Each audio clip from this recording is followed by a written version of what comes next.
Olá, esse é o Pausa para a Paz e nosso assunto hoje será sobre medo, algo que atormenta muitas pessoas.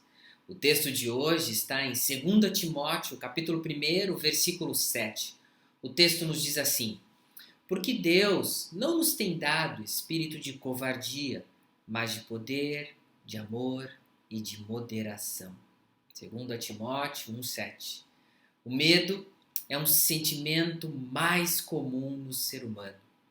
Sentimos medo de tudo aquilo que não conhecemos e não administramos.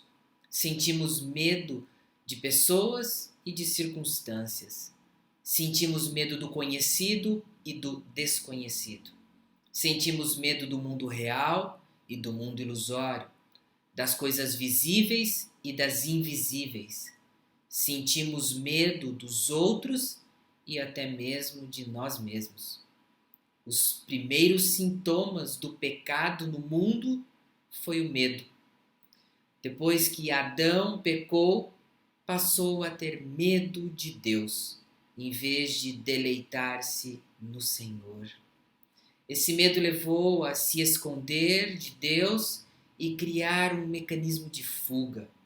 O medo é mais do que um sentimento, é um espírito que nos paralisa. O apóstolo Paulo fala sobre o espírito de medo no texto que lemos, 2 Timóteo 1,7. Na família, sempre lidamos com medo, muitas vezes de uma criança ou de um filho já numa idade maior, ou mesmo da esposa, ou maridos, ou familiares, ou pessoas próximas. Às vezes precisaremos lidar com o medo. O medo pode ser negativo, como também pode ser positivo.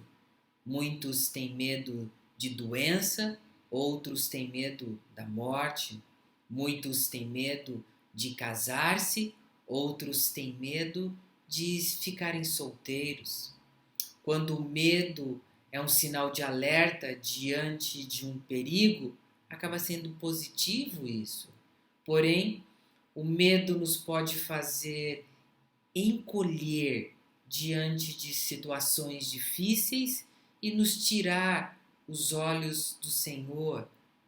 Adão e Eva, depois de terem caído em pecado, em vez de buscarem abrigo e proteção em Deus, temeram e fugiram de Deus.